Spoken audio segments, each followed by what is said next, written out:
Alright, hello once again. This is Jeff Scott of Rankin Technical College. As you can see on the screen, I've been going through the PowerPoint presentations for Tony Gaddis's Starting Out with Java Early Objects 5th edition. We are up to chapter 5 of 16, and the chapter is entitled Loops and Files. So, in this particular example, or chapter, we're going to go over the Java increment and decrement operators, the while loop, the do while loop, the for loop. We'll go through running totals and sentinel values, and these running totals are also referred to as accumulators. Nested loops, the break and continue statements, deciding which loop you should use, and then we'll have a brief little introduction to file, I/O, or input-output. Now, I'm going to show you something here, and I'm going to just deviate for a minute from the slides. So I'm going to come in here and I'm going to say int x equals 17, int y. All right, so right now, no surprise, the value of x is 17. Okay, like I said, no surprise. You may or may not be aware of this, but the value of y is literally referred to as undefined. Okay, let me just cut this down in size just a tad. All right, so again, the value of x right now is 17, the value of y is undefined.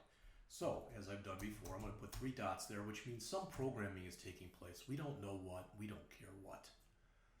All right, so let's talk about a special operator that you can use in Java, and you can use it in many languages, and Java is one of them, and it's called the increment or decrement operator, and it's designed to either add 1 or subtract 1 from a number. But I want to show you how it's used. So I want to put this here. If I say y equals x, well, as you'd guess, if we said that, then the value of both x and y are 17. That should make sense. And that's exactly the way it would be. Okay? But what if I did this? What if I said y equals x plus plus? All right? That plus plus, when it comes after a variable like that, that means that what we want to do is add 1. So when we get done with this, y is equal to 17 and x is equal to 18. Again, this is referred to as the postfix increment. And what we just did, it's the same thing as if we said y equals x, x plus plus. So what we just did in this line of code right here that's in blue, we did the same thing as we would do in 2 lines below.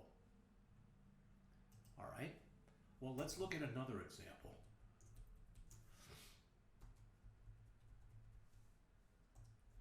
What if we said y equals plus plus x? All right? That's the same thing as saying this. So when we get done here, y equals 18 and x equals 18, because this is referred to as a prefix increment. So when the plus plus, remember you can only use plus plus if you want to add 1. You couldn't say something like x plus plus 7. That doesn't make any sense. But this says first add 1 to x. Since x was 17, it's now 18. All right? Then take the value of x, which is 18, and assign it to y. So when we get done, both x and y are 18.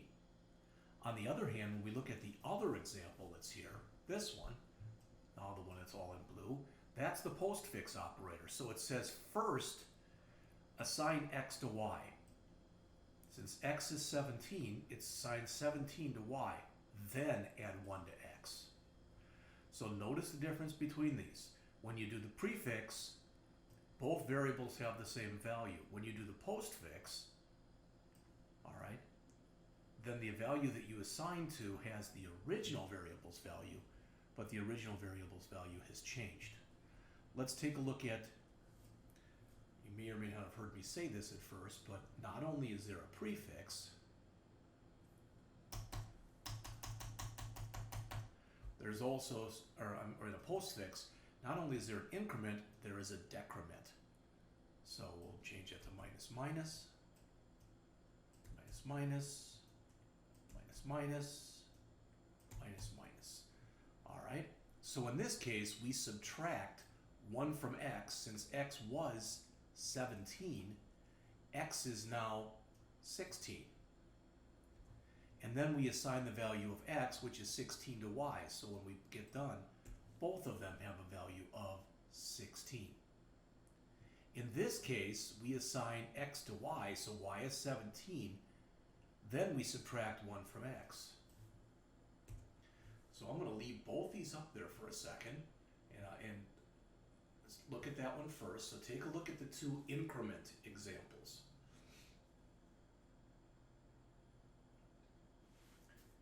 Probably make them a tad bigger than they are.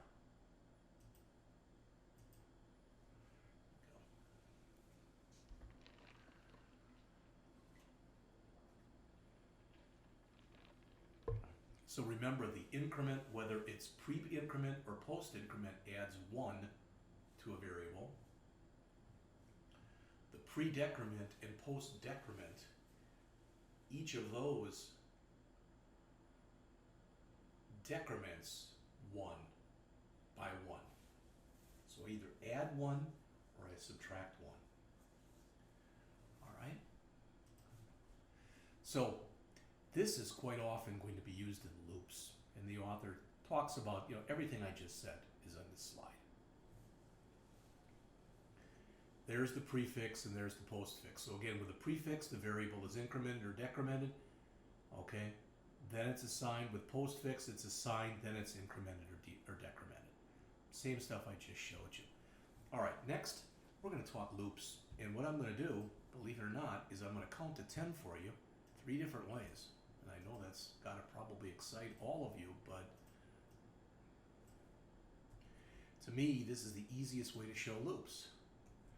All right, so first we'll talk about a while loop. In fact, everywhere in here, I got to grab this and make that a comment.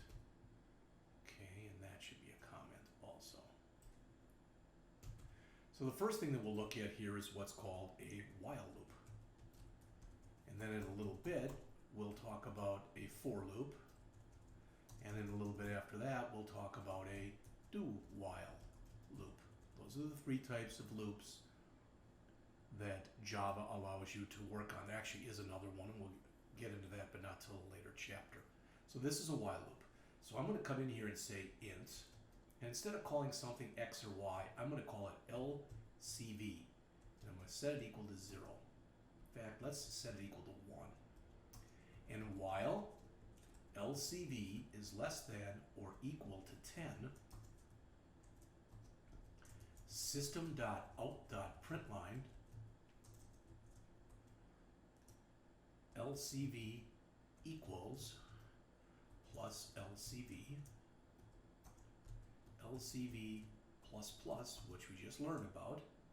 Okay? Now, let's play computer. The way that you learn to think like a computer is to act like a computer. So LCV, just so you have, if you hadn't figured it out, LCV stands for loop control variable. So it is the value that's going to control how many times we go through the loop. So LCV is 1. Is 1 less than or equal to 10? Yes, it is. So that's going to print out on the screen LCV equals 1.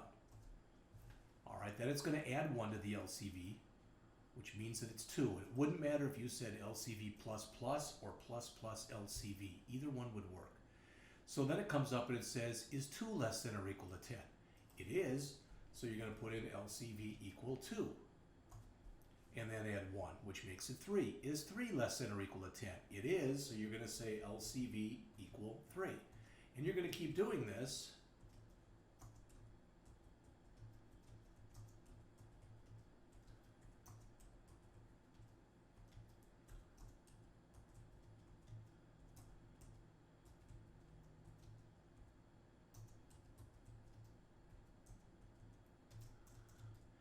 All right, now once it equals 10 right here, once the loop control variable is equal to 10 and we add 1 to it, now it's 11. Is 11 less than or equal to 10? No. So at that point you fall off the, you fall out of the loop and you do the rest of the program.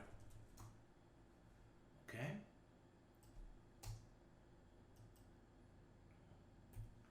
Now, a couple things about this, which you may or may not have really been aware of or paid attention to or whatever. All right. When you work with loops, there's 3 things that you must typically you must do in almost all loops. In this line right here, all right, where we're saying int LCV equals 1, we're initializing the loop control variable. All right. Right here, where we're seeing whether or not it's less than or equal to 10, we're testing the loop control variable. And then when we've got this LCV++, we're modifying the loop control variable. So when we do this, in this while loop right here, we're doing 3 things. We're initializing, we're testing, we're modifying. And we only initialized once, but we test it every time. Now, what if this had been equal to 11 when we started? It wasn't, but what if it was equal to 11? Okay, is 11 less than or equal to 10? Of course, the answer is no. So you totally skip the loop and you go down to the rest of the program and nothing would print. All right.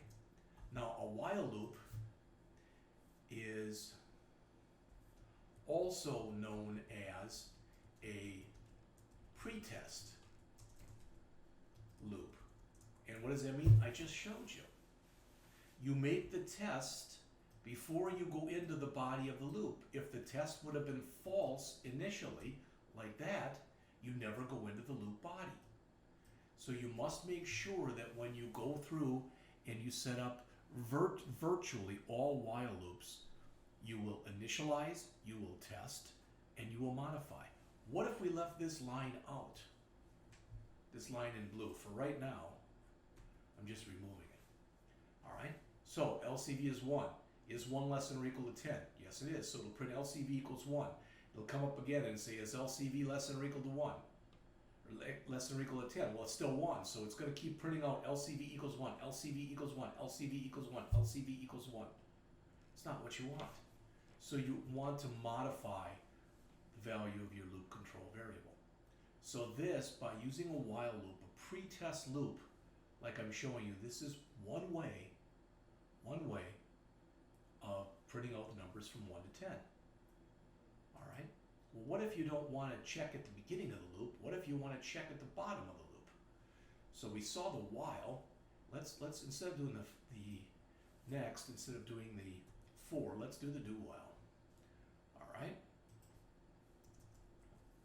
So this will be a do while loop. Again, we come in here. In fact, I'm going to grab everything from here and just make some rather superficial changes. All right?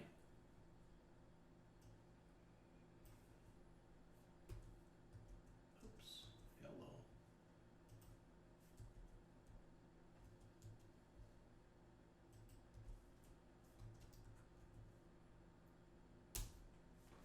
All right. Now, previously, I told you that the while loop was also known as a pretest loop. And it's known as a pretest loop because you test the loop condition before you get into the loop body. On the other hand, the do while loop is also known as a post-test loop. Because look, let's pretend for a second that LCV was 11. All right, so it's going to print out here LCV equals 11.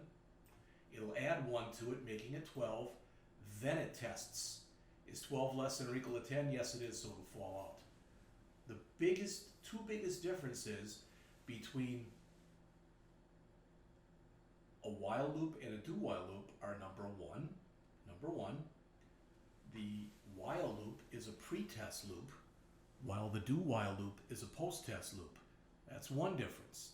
The other difference between the two is you must always go through the body of a do-while loop at least one time, because it is a post-test loop, because you don't check the value of your loop control variable until the bottom of the loop. The way that this is written right now, it is still, just like the other example, I'm going to print out all those numbers from 1 to 10. So if we look here,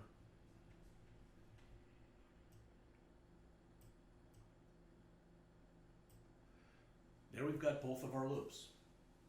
The while loop where we test at the beginning and the do while loop where we test at the end. But you can really see the body of the two loops are identical to one another. All right? So let's go and check out the for loop, which is the third of our loops. All right, and the for loop is also a pretest loop like the while was, but you write it differently. You say here for int I equals 1, I less than or equal to 10, plus plus I, or I plus plus. Now we can come in here and grab this line of code where we print that out. Whoops. Put that in here. And then end. So you notice that unlike before where we had 1, 2, 3, 4, 5 lines, 1, 2, 3, 4, 5, 6 lines, actually 1, 2, 3, 4, 5, 6 lines, 1, 2, 3, 4, 5, 6 lines. Notice that with a for loop you only have 1, 2, 3, 4 lines. And the reason for that is that you do the initialization, the test, and the increment all on the same line. But other than that, it pretty much works the way a while loop works. All right? And just so you know, what if I wanted to do this? I'm going to grab this whole loop that we just did. All right? And let's pretend that we're doing a countdown. So I'm going to set this equal to 10 and say while it's less than or equal to 1, I'm going to say greater than or equal to 1, and I'm going to subtract 1 from it. And I'll say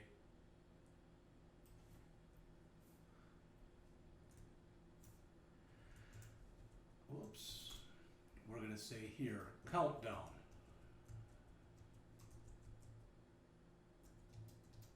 So what this is going to do is it's going to say countdown LCV equal 10. And it's going to do that.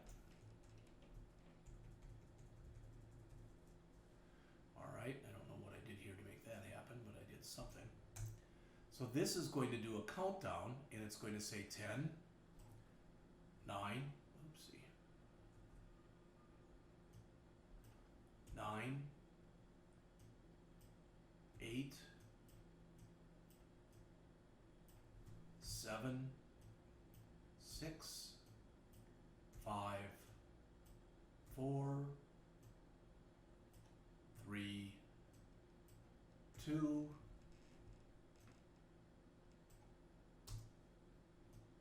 1. Because now we're decrementing the loop control variable, which I just called I here instead of LCV. All right? So those are your three major looping constructs. So the first one that gets discussed by our author here is the while loop.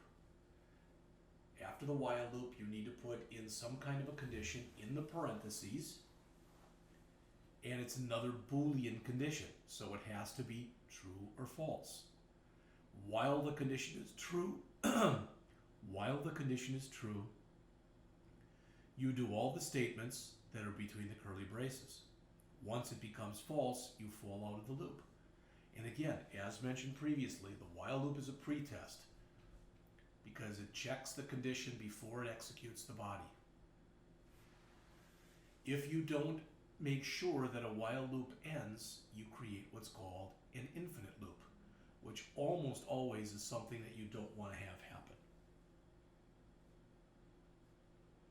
A while loop will execute somewhere between 0 and an infinite number of times. Infinite if you don't put in the ending condition, so you have an infinite loop. If you don't have an infinite loop, then once the condition becomes false, the loop will stop executing. Here's an example. Again, most of the time when you create an infinite loop, most of the time it's by accident. You don't mean it to happen, all right, etc. Sometimes you do. I used to work for AT&T Bell Laboratories before the big breakup of AT&T, and we had code in there that said basically while, and then what you put in the parentheses was the number 1, and 1 is always true. So that code was actually designed to be in an infinite loop and run forever. That was back in the days of rotary telephones. I realize many of you are too young to even know what that means, but you picked up the phone, which was, hooked up to the wall, and you got dial tone. And if you didn't get dial tone, meaning that you could make a call in a couple seconds, you'd hang up the phone. All right?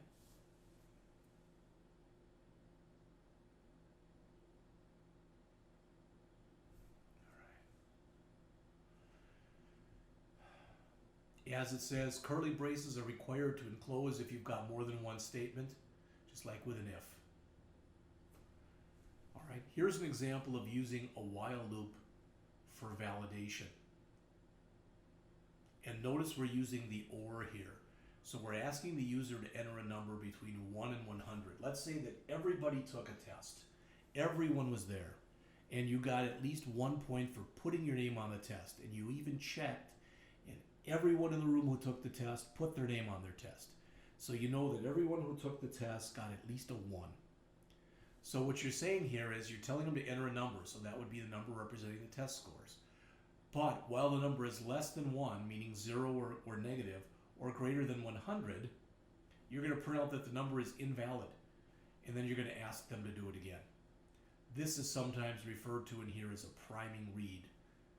It's the read of the first record, kind of like how you prime a pump before you get water out of it. The do while, I've mentioned to you also, it's a post-test loop, meaning again it executes at least once. It's also sometimes called the do loop. And they mention it here, but I didn't mention this, and I should. This is the only, and I say only one more time, that if you have a for, a while, or a do while, this is the only time that you put a semicolon on the end. And you must at the end of a do while loop. Again, it's just the syntax of the language.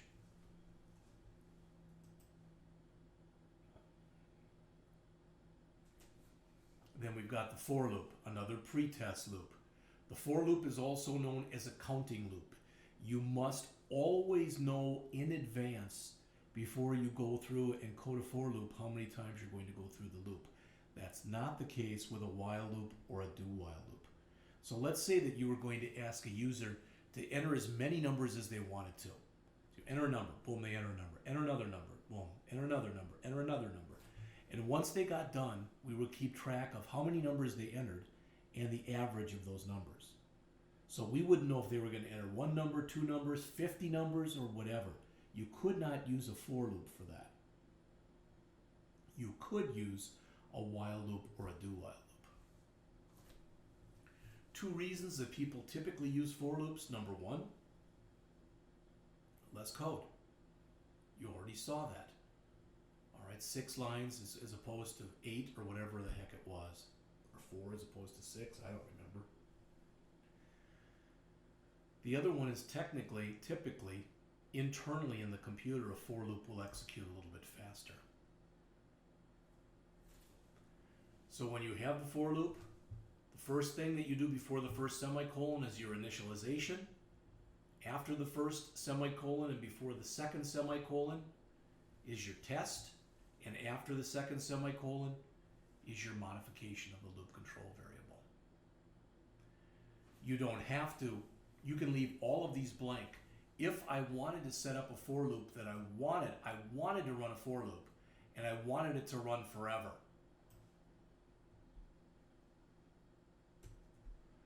I could do that. That would keep, again, printing out LCV equals 1, LCV equals 1, if we had this. LCV equals 1, LCV equals 1, etc. You don't, typically, again, you don't want to do that, but you could conceivably if you wanted to or needed to do that. All right. The initialization can initialize multiple variables, and if you do declare a variable, so notice in this example, I declared this variable I in here. So I lives as long as this lives. Once I get out and I've got to my new code, the rest of my code down here, I can't use I anymore. If I wanted to use I outside of the loop, then I'd have to do a declaration like this. Just say int LCV, or I could just say int. If I did int LCV equal 1 up there, then I could leave this first part of the loop out and do it like that.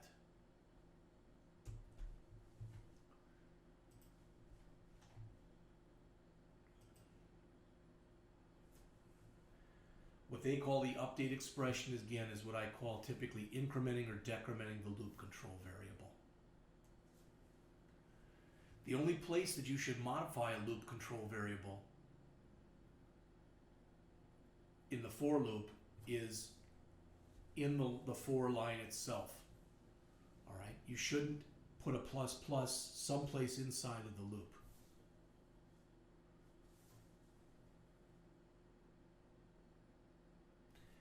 Although you can do this and set up a lot of different variables and a lot of different tests and that's very busy, and you might find that really slows processing down. We'll talk about that in a little bit more depth later on in the course. This again would be an infinite for loop. Running totals are typically called accumulators. Now let's go back to the example that we just looked at. We'll use the for example right here, this one. All right, so I'm going to create one more variable here. I'm going to call it int sum, and I'm going to set it equal to 0. All right, and I'm going to come in here and I'm going to say sum plus equals I.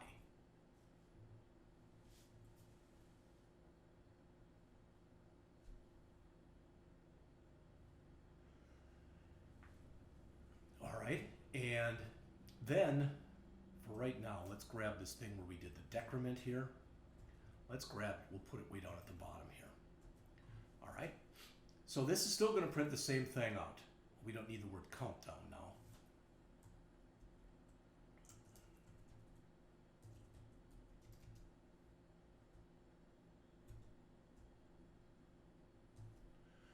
All right. So that's still going to come in here, and it's still going to print LCV equals 1, 2, 3, 4, etc. It's still going to do that. But I lost my for loop. There it is. Okay. But now when I get out of the loop, if I print this out, system.out.println sum equals plus sum. What this is doing, this line, remember when we started, sum is 0, right? So we're going through and we're doing literally this, sum. So this is sum right here. And it's 0, plus 1, plus 2, plus 3, plus 4, plus 5, plus 6, plus 7, plus 8, plus 9, plus 10. And I've done that enough to know that that's equal to 55. So if we want to be able to add things, in this case we're adding the value of the loop control variable every time through the loop. All right, that sum, the word sum right there, there's times at least a programmer will call that something like accumulator, because it's an accumulator or a running total or whatever you want to call it. Maybe that's a better thing. Let's call it running total. All right.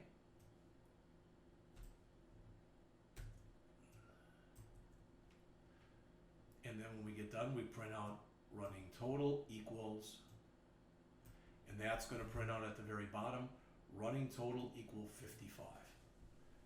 So that running total is what the author refers to as a running total, or as I've referred to it as an accumulator. All right. Remember earlier I told you, I said, what if you ran a program where you asked the user to enter a number, and every time they entered a number, you would maybe add up all those numbers, but you'd also figure out how many numbers they put in. So if you told them, enter number 1, enter number 2, enter number 3, let's say they entered 10 times, and then you asked for another number at the end, and enter another number. I don't want to, I'm done. Okay? Well, that's not how, a computer doesn't understand that. So if I said to you, enter a positive number, and if you want to quit, enter a negative number. So enter a number 1, enter a number 3, enter a number 57, enter a number 5, enter a number -2. The -2 would make the program stop. That's a sentinel value. So the sentinel value, as mentioned here, can be used to notify the program to stop acquiring input. All right, this is such a great program right here. I don't know if I can grab this or not, but I'm going to try. Doesn't look like much, and you may or may not understand all the logic that's in the program, but I want to put it up here anyway.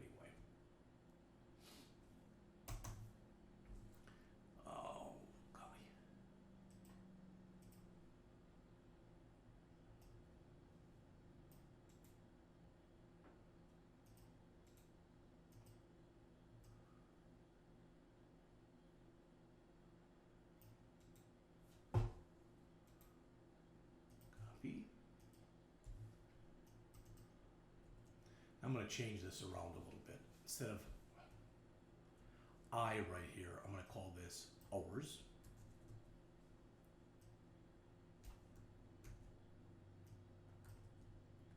Each one of these is going to be called hours. And that's going to be 24. And then inside of here, I'm going to call this, I like to put a blank space there. It doesn't matter whether you do or not, but to me it just looks a little nicer. Minutes. 0 and 59.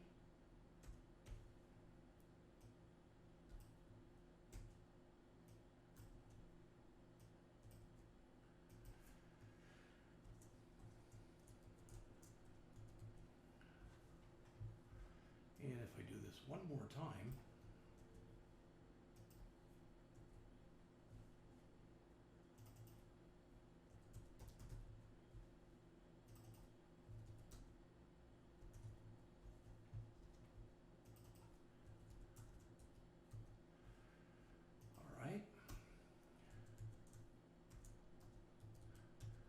system.out.println. I'm going to run out of room here, so I'm going to put this on the next line. And I'm going to say hours plus a colon plus minutes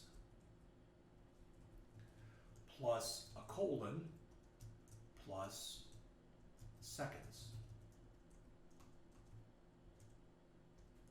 Why am I having you do that? Why am I showing you that? Because what I've just done in how many lines of code?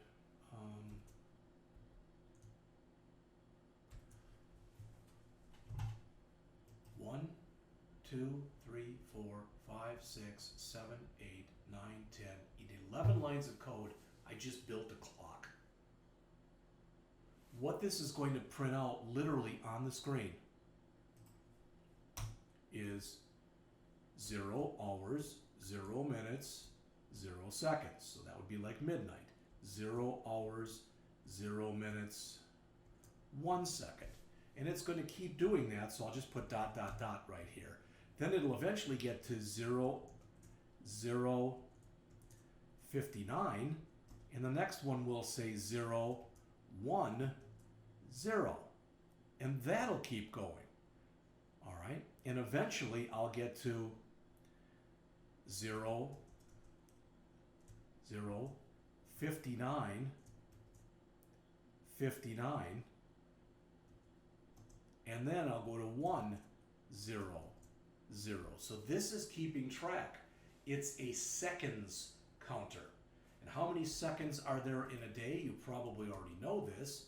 Well, there's 24 hours in a day. All right? And if we take that 24 hours that are in a day and we multiply that there are 60 minutes in an hour, and we take that and we multiply that by there are 60 minutes in a second. And if we take and multiply 24 by 60, let's bring up our calculator. So if we do here 24 times 60 times 60, we get 86,400, which is the number of seconds there are in a day. And if we ran this program, we'd get 86,400 lines worth of output. All right? But what's cool about this, in this example, is it shows nested loops.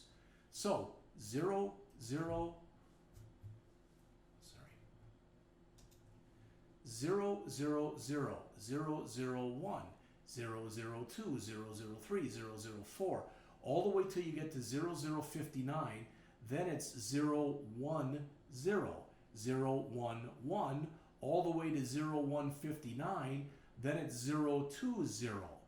And eventually we get to 0, 59, 59, and then this becomes 1, 0, 0. And it really shouldn't be a stretch for any of you to be able to understand that. Again, ideally at least, it just makes sense to you. So that is pretty much the example that they show right here for nested loops. All right, let's look at break and then let's look at continue. All right, I'm going to go back to the program that I showed you before. In fact, I'm going to rewrite it. Let me just come down here and rewrite it. I'm going to grab the while, which was the first one that we did. So I'm going to grab that while loop. And I'm going to come down to the bottom here.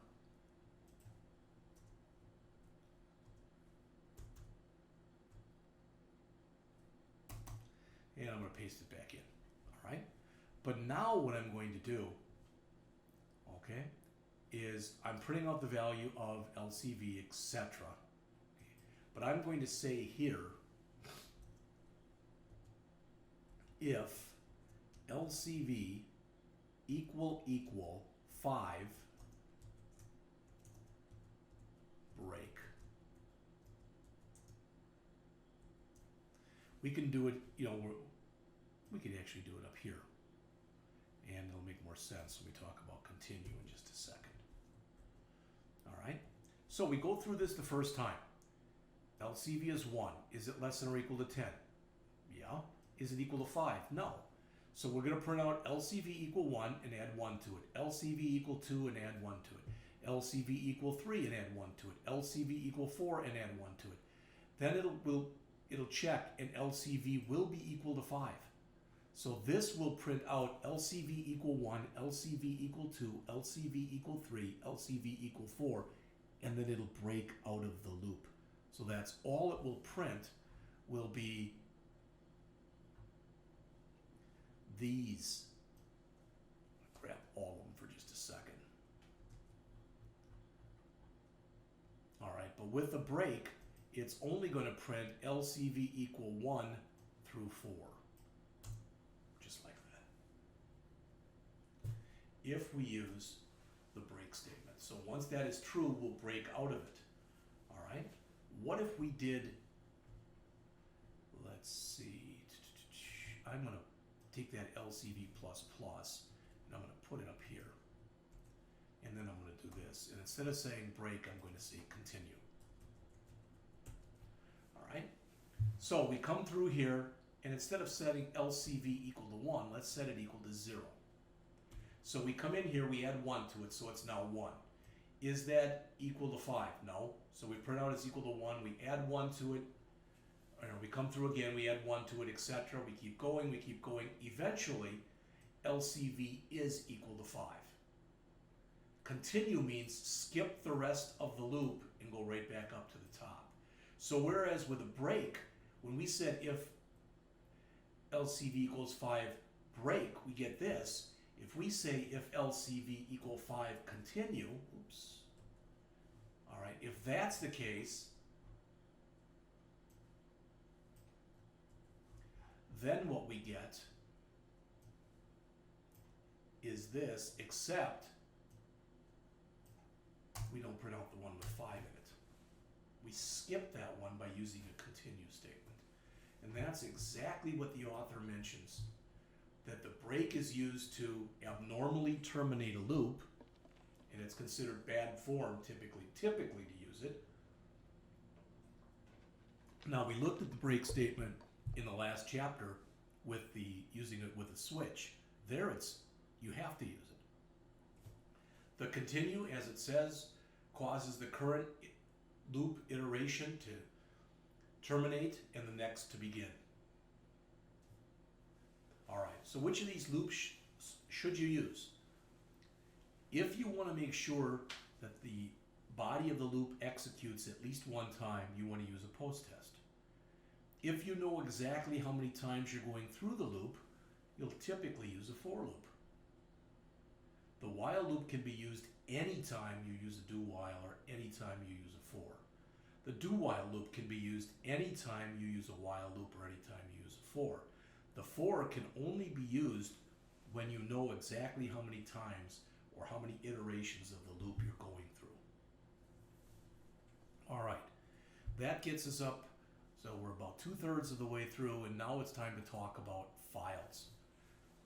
All right, if you have to constantly run a program and run it, and then you get your output, and then you stop the run, and then you run it again to get the same output, that's a little bit silly. As they mention here, re-entering data over and over again gets tedious. So there's two ways that you can have what's called persistent data. You can save your data to a file, which is what we talk about in here, or you can save the data to a database, which is discussed, I believe, in the last chapter of the book. When you work with a file, files can be used as, to input information, to output information, or both. When you work with files, files must be opened, then you do something with it, and files must be closed. Typically, there's two types of files. There's binary files and there's text files. What's the difference? Well, this one that we're looking at right here is a PowerPoint file. It's chapter 5. If I came back here and grab that chapter 5 and tried to open it up in Notepad, it would not look very good. This is the file, but Notepad is designed to read what are called text files, just a simple text file. This is not a simple text file. So if you've got a file that's created by some kind of an application that can't be read by a typical text editor, then in essence, what you have is you have a text file.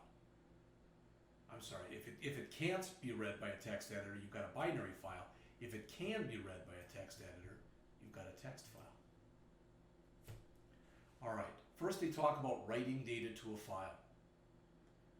Okay, so when you work with this, you need to create what's called, in this language, what's called a print writer.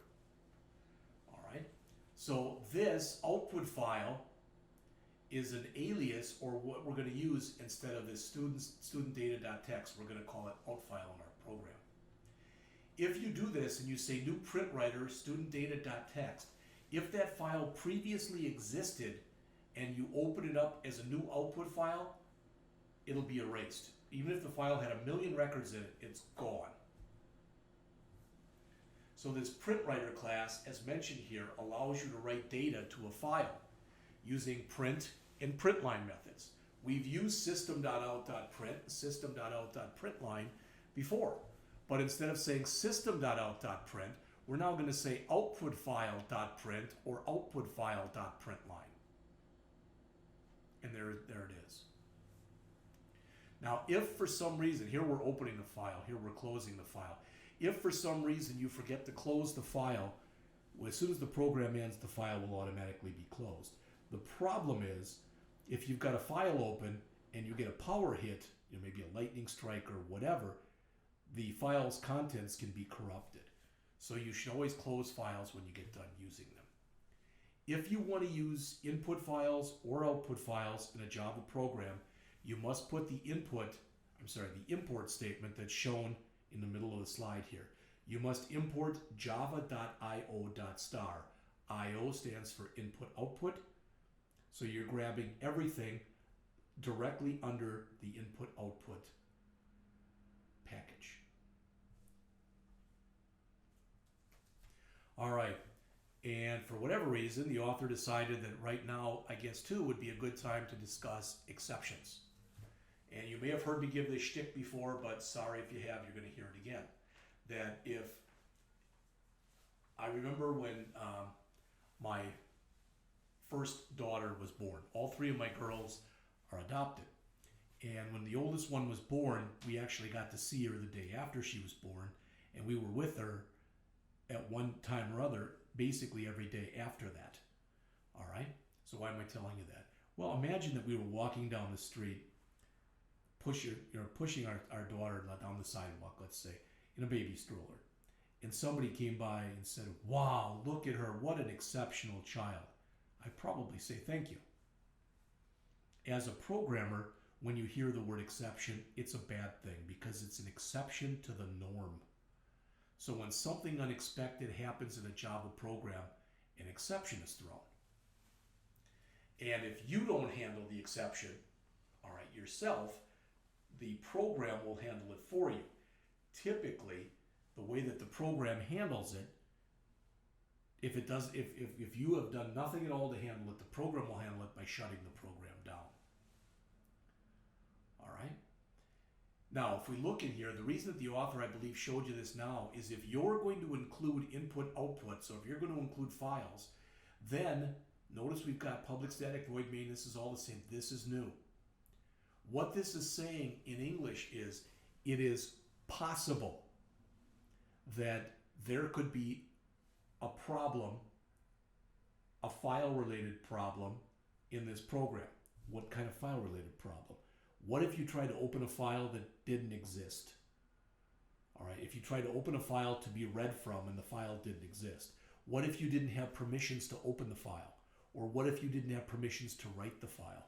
Or what if it doesn't happen often, but what if the disk was full?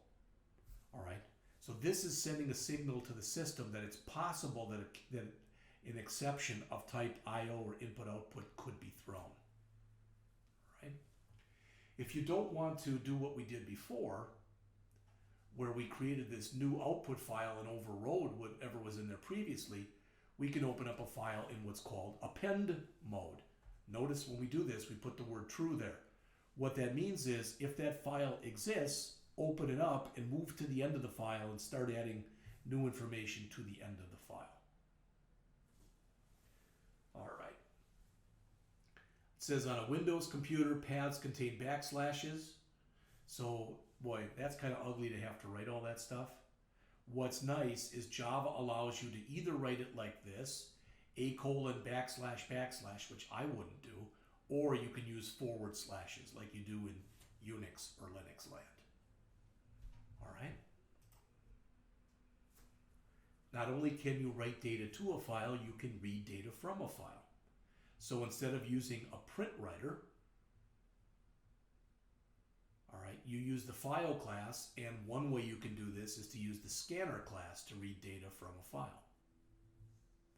We used the scanner class before in an earlier program, but when we used it, we were reading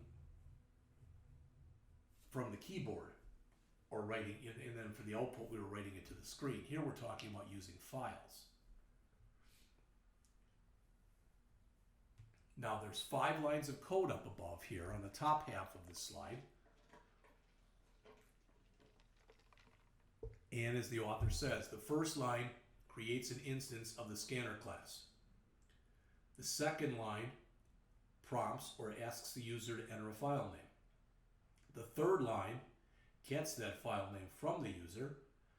The fourth line creates an instance of the file class that's going to represent that file. And the fifth one creates an instance of the scanner class to read the file. Sounds like a lot of work. Once you do all that stuff, you can do anything that you would have done previously. The only difference is instead of reading your input from a file, you're reading your input, instead of reading your input from the key and entering your input from the keyboard, you're reading it from a file. Or instead of writing your input to the screen, instead of writing the output to the screen, you can write the output to a file. The scanner class is another class that can throw I/O or input-output exceptions. So you need, just like we saw before, you need to put that throws I/O exception when you use it. All right, and the last thing that's in here talks about end of file. The scanner class, as it says, has a has next method. Some programming languages call this a peek method. All right, and if you don't understand that, imagine this. Imagine I asked you how many books I have on the table, and let's say that I had 10. Well, you could just count them and say there's 10. I get that. Computers aren't like that. So what if I wanted to go and